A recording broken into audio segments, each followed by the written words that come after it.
დავიწყებ ძალიან საინტერესო თემით, სხვათა შორის ეს თემა ჩემთვისაც ძალიან პროფესიულად აქტუალურია. 30 წელიწადია ჟურნალისტიკას ვასწავლე და თავისთავად ცხადია, მისი ფორმები და ინფორმაციისადმი დამოკიდებულება მუდმივად იცვლება. დრო იყო, როდესაც ჩვენს შენ პატარა ხარ, ჩემს ახალგაზრდობაში ერთი ტელევიზორი იყო და რასაც არ მეტყოდნენ, მაინც ის უნდა დამეჯერებინა, იმიტომ რომ არანაირი შანსი გადამოწმების, რა თქმა უნდა, არ ჰქონდა და ძალიან ბევრ წყულს გვეუბნებოდნენ თავისთავად ცხადია, ძალიან ბევრ ამას გვიმალავდნენ, მაგრამ შემდგომ რაც გაიზარდა კომუნიკაციის არხები, შეიცვალა სტრუქტურა და დღეს საერთოდ ციფრულ საუკუნეში აღმოჩნდით, როდესაც უკვე არა მხოლოდ ჟურნალისტია ინფორმაციის გამავრცელებელი, არამედ ნებისმიერი ადამიანი, ვისაც ამის სურვილი გაუჩნდება და ნებისმიერ მედია პლატფორმაზე, სხვათა შორის გარდა ტრადიციული მედიისა, რომლის მომხმარებელი თანდათან სულ უფრო და უფრო ნაკლებია და უფრო მეტად ხდება ციფრული მედიის ათვისება, ამიტომ ძალიან მნიშვნელოვნად დადგა საკითხი როგორ დავიცვათ თავი პირდაპირ და ირიბი მნიშვნელობით ამ უზარმაზარი ნაკადისგან, რასაც ინფორმაციული ნაკადი ქვია, როგორ მივხვდეთ მარტივად რომ ვთქვათ, ვინ გვატყუებს, ვინ არ გვატყუებს, სად შეიძლება ამის გადამოწმება, სხვათა შორის ძალიან ბევრი ისეთი საიტიც არის, რომელსაც გონია რომ იქ უნდა გადაამოწმო და აღმოჩნდება რომ თურმე ეს სპეციალურად შექმნილია რომ შენ მოგატყუოს კიდევ ერთხელ რომ გადაგამოწმებინოს არასწორი ინფორმაცია და ძალიან რთულ მდგომარეობაში აღმოჩნდებით არა მარტო იმიტომ რომ ჩვენი ინფორმაცია შეიძლება არასწორად მივიღოთ, რა გავლენას ახდენს მერე ჩვენზე ეს არასწორად მიღებული ინფორმაცია.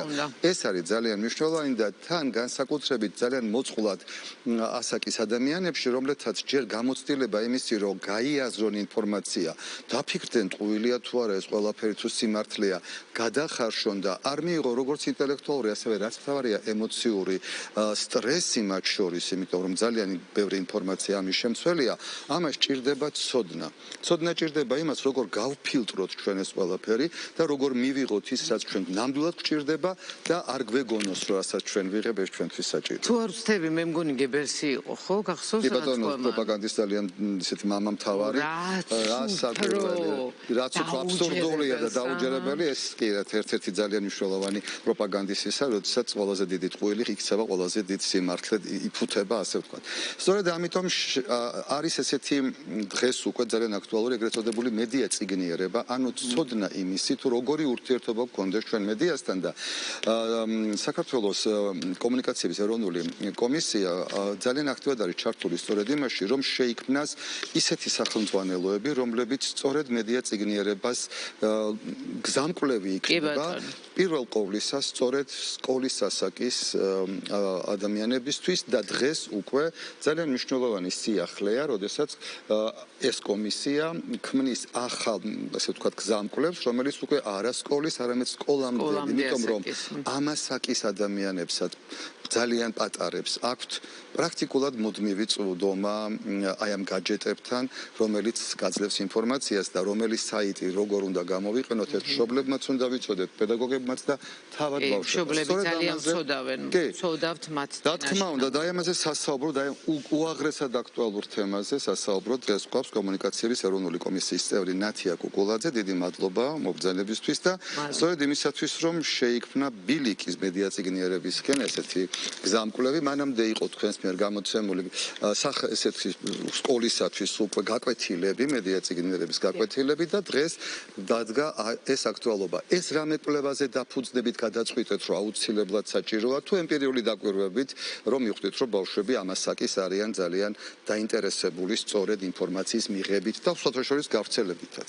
დიახ, მოგესალმებით. კიდევ ერთხელ მინდა გითხრათ, რომ მადლობელი ვარ, რომ მოგვიწვიეთ ამ თემით და კიდევ ერთხელ ვამბობ, იმიტომ რომ ეს არ არის პირველი შემთხვევა, როცა ჩვენ ვართ საზოგადოებრივ მოუწყებელში და თქვენ სწორად აღნიშნეთ, სიამოვნებით გისმენდით და დიდი ინტერესით. იმდენი რამე თქვით, რომ მე არ ვიცი რა დამრჩა სათქმელი, ყველაფერი მოიცავით, თუმცა დიახ, ხო, თქვენი ტელევიზია გამორჩეულია იმით, რომ ამ ძალიან მნიშვნელოვან თემას ძალიან ხშირად ეხება და სწორად აღნიშნეთ, რომ არ ვიცი მართლა ამაზე მნიშვნელოვანი დღეს რა არის, როდესაც ჩვენ ვცხოვრობთ აი ამ ინფორმაციულ ქაოსში, ეს ციფრული ტექნოლოგიების და ასე შემდეგ, მედიის განვითარების კვალდაკვალ, რომელიც არის ძალიან დიდი სიკეთე, მაგრამ რომელსაც ახლავს ბევრი საფრთხე, დეზინფორმაცია და სხვა და სხვა. ჩვენ კომისიას კომუნიკაციების კომისია 2018 წლიდან მუშაობს ამ მიმართულებით, მას შემდეგ რაც კანონის მიერ ფუნქცია დაეკისრა მას მედია წიგნების განვითარების და დავიწყეთ სისტემურად, ესე ვთქვათ, ამ მიმართულებით მუშაობა. დავიწყეთ არაფორმალური განათლების პროექტებით, ასე ვიტყოდი, ეს ის პროექტებია, რომელიც ევროკავშირის ქვეყნებში იყო წარმატებული, რომელიც ჩვენ შევისწავლეთ და შემდეგ მოვარგეთ ჩვენს ესე იგი ეგრეთ წოდებულ ბაზარს და არაერთი ასეთი პროექტი განვახორციელეთ, თუმცა რამდენიმე წლის წინ უკვე დავიწყეთ ფორმალურ განათლებაში ინტეგრირების პროცესი, რის საფუძველზეც დღეს უკვე სკოლებში არჩევით საგნად, ცალკე საგნად ისწავლება მედია წიგნიერება. მედია წიგნების გაკვეთილება სწორედ ამ პროექტის ერთ-ერთი პროდუქტია, ასე ვიტყოდ. დღეს უკვე დავიწყეთ, სულ ახლახანს დავიწყეთ სკოლამდელ განათლებაში შესვლა, ასე ვიტყოდი, იმიტომ რომ ეს ის უნარებია, რომლებიც მინდა გითხრათ, რომ ჩვენ პატარებს აქვთ, თანდაყოლილივით აქვთ, აი ალბათ დამეთანხმებით.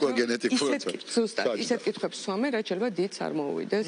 ჩემი შვილი მაგალითად კი. დარწმუნებული ვარ, ყველა ასეთია, ფაქტობრივად და ძალიან ხშირად სვამენ კითხვას, რატომ? აი პასუხს რო არ დაჯერდები, არ არის კმაყოფილი პასუხი და რა? ეს სულ მედია წიგნიერების უნარების მანიშნებელია და ის ცნობის მოყვარეობა, რომელიც მათ მართლაც თანდაყოლილი აქვთ, ეს არის ასევე მედია წიგნიერების და კრიტიკული აზროვნების უნარი. თუმცა ამას ჭირდება სწორი გეზის მიცემა და მნიშვნელოვანი არის რომ ეს დავიწყოთ პატარაობიდან. თქვენ აღნიშნეთ რომ დღეს ციფრული ტექნოლოგიების კვალდაკვალ ბავშვებს სულ აქვთ შეხება მედიასთან, ციფრულ მედიასთან.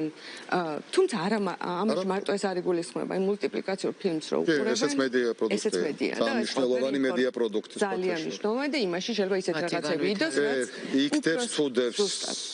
დიახ, და შეიძლება უფრო ეს თავში არ მოუვიდეს. აი ეს გადასარევი მე ვიტყოდი სახელმწიფო. ეს უფრო მეტად ეს სახელმწიფო როგორც ხვდები არის უფროსებისთვის, ჩვენთვის, პედაგოგებისთვის და მშობლებისთვის. მათ შეუძლიათ რომ გამოიყენონ, ეს არის უფრო გზამკვლევი, რომელიც მასწავლებლებს ზუსტად ასწავლის როგორ თამაშით, გართობით, იმიტომ რომ ისინი პატარები არიან და შეიძლება არ მოუყვერა არის მედია წიგნიერება, ეს იქნება მიუღებელი, ვერ გაიგებენ, ხო ასე. თუმცა თამაშით, გარჩევით, განხილვით, მათ შორის ფილმების, მულტიპლიკაციური ფილმების, ზღაპრების, რა არის ნამდვილი, რა არის გამოგონილი, რა შეიძლება იყოს ფანტაზიის ნაყოფი და ასე შემდეგ, ისინი სწავლობენ ამ ყველაფერს, ავითარებენ ამ უნარებს და ფიქრობ და განათლების სპეციალისტები, ექსპერტები ცხადია ამაში, გვეთანხმებიან რომ თავარი არის პატარაობიდან, როცა უკვე იწყებენ მედიასთან შეხებას ეს უნდა. ერთი კითხვა მაქვს. თქვენ ბრძანეთ რომ სკოლებში, სასაჯარო სკოლებში ეს არის არჩევით საგნად. ნუ მე აქ ჩემს მოსაზრებას გეტყოდით ჩემი 40 წლიანი გამოცდილებით საფუძველზე პედაგოგიურის, რომ ვფიქრობ რომ არჩევითად არა, დღეს უკვე უნდა გახდეს გარკვეულად სავალდებულოს საგანთა ჩამონათვალში უნდა შევიდეს, ნუ ამაზე განათლების სამინისტრო ალბათ უფრო კარგად იფიქრებს და გაგვცემს პასუხს, მაგრამ აი საჯარო ბაღებში მაგალითად ოდესაც ჩვენ აი ამ სახელმძღვანელოთი მოვამზადებთ და მოემზადებიან პედაგოგები და აღმზრდელები ბაღის და მათ შორის ბაღის ფსიქოლოგებიც, რომლებიც ასევე ყავთ.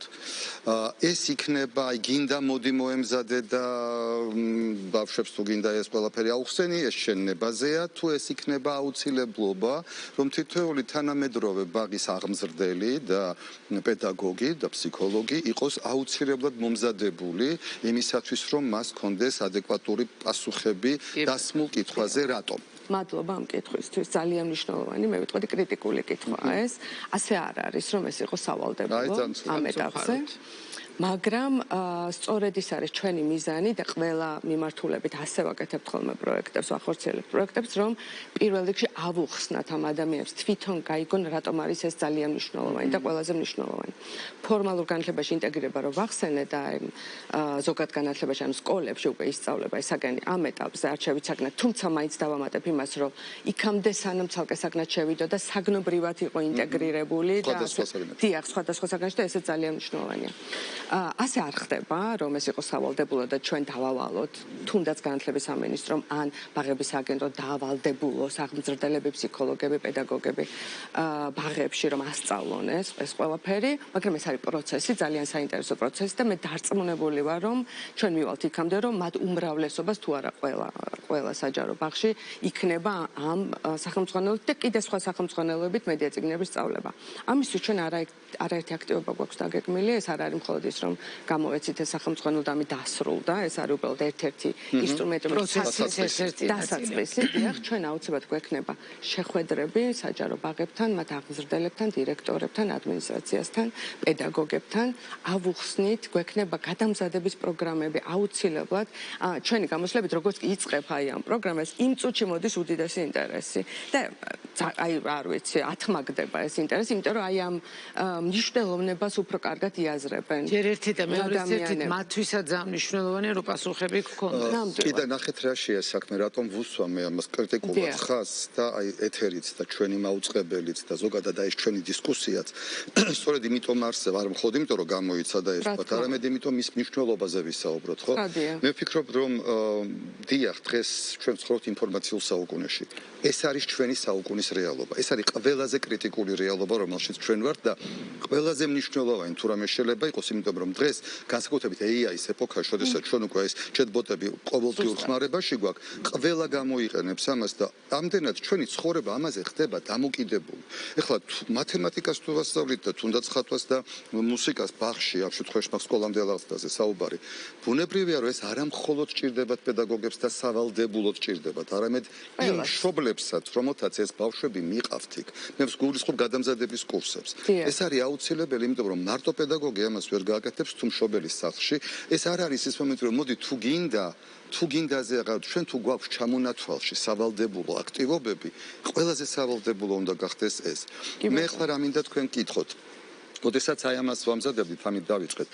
ბუნებრივია, რომ ჩვენი ნებისმიერი აქტივობა გარკვეულ კვლევებზე დაფუძნებული უნდა იყოს, ხო, თავისთავად ცხადია. ალბათ კომუნისტების კომისია, ასე მოკლედ რომ ვთქვათ, აკეთებს გარკვეული ტიპის კვლევებს იმასთან დაკავშირებით, თუ რამდენად აქტუალური და მნიშვნელოვანია და რა რესურსები შეიძლება ამაზე იყოს დახარჯული. კი ბატონო, და მომზადება პედაგოგებისაც. კვლევებს, დიდ კვლევებსაც, პატარა კვლევებსაც, კონკრეტული მიმართულების კვლევებსაც, მაგრამ ყველაფერი ეხება რა თქმა უნდა მედია წიგნიერებას. აქტუალობას რაც შეეხება, არ არსებობს მონაცემი, რომელიც არ გეუბნება, რომ ეს არის სუპერ აქტუალური, ასე ვიტყოდი. საგანგაშოდ აქტუალური, მე ასე ვიტყოდი. იმიტომ თქვენ სწორად ბრძანეთ, ამ მშობლებიც ერთ-ერთი სამიზნე აუდიტორია ჩვენი, ფაქტობრივად რომ დავყოთ საზოგადოების სამიზნე აუდიტორია, ყველასთვის ძალიან მნიშვნელოვანია ეს და ვცდილობთ რომ ყველას მივწვდეთ. კვლევებთან დაკავშირებით მინდა გითხრათ, რომ თითოეულ მიმართულებაზე ცალკე კვლევას ვაკეთებ და ასე გავაკეთეთ.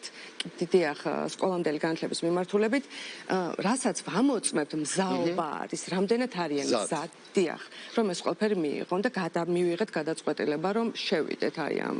ძალიან კარგი. დიახ, იმიტომ რომ თვითონ ბავშვები ხშირად არ მიწყენენ უფროსები და შეიძლება საკუთარი თავებიც ვიგულისხმოთ ამაში, კიდევ უფრო მომზადებულები არიან აი ამ ციფრულ ტექნოლოგიებთან და საინფორმაციო ერაში. უკვე მათი ტვინისვანაირად არის მოწყობილი ჩვენგან განსხვავებით. უფრო მეტი უნარი აქვთ ვიდრე უფროსებს. ამიტომ ძალიან მნიშვნელოვანია გადამზადება, არა ერთჯერადი, არამედ თვითონ პროცესს რო სულ მივყვეთ და იმიტომ რომ ეს პროცესი ვითარდება ყოველდღიურად. ძალიან დიდი მადლობა. უღრმესი მადლობა რომ დაგვითმეთ დრო და აი ამ ძალიან აქტუალურ საკითხზე მე ვფიქრობ, რომ ყოველგვარად ჩვენი გადაცემა, ჩვენი ეთერი არაერთხელ დაეთმობა, ეს უნდა იყოს რაღაცა ციკლურადაც კი, რომ აი რამ დონეზე ვართ და დაინტერესებული მშობლებისთვის რაც შეიძლება რომ შეიძინონ ეს წიგნი არის ხო? შეგვიძლია რომ მივაწოდოთ, თუმცა ხო, ეს ეტაპობრივად დაიბეჭდება, გავრცელდება და ასე შემდეგ. მე საიტზეც იქნება და შეიძლება ყველას რო საიტიდან მიიღოს ინფორმაცია. ეს მნიშვნელოვანი. ბილიკი მედია წიგნიერების, ეს არის ადრეული ბავშვები. აქ არის ატვირთული. ატვირთული არის, ასე რომ ხელმისაწვდომია ნებისმიერი ადამიანის. ძალიან დიდი მადლობა სტუმრობისთვის. მე შეგახსენებ, რომ ჩვენი სტუმარი დღეს იყო კომუნიკაციების ეროვნული კომისიის წევრი ნათია კოკულაძე. ორმესი მას მადლობა ასეთი საინტერესო ინფორმაციის მოწოდებისთვის.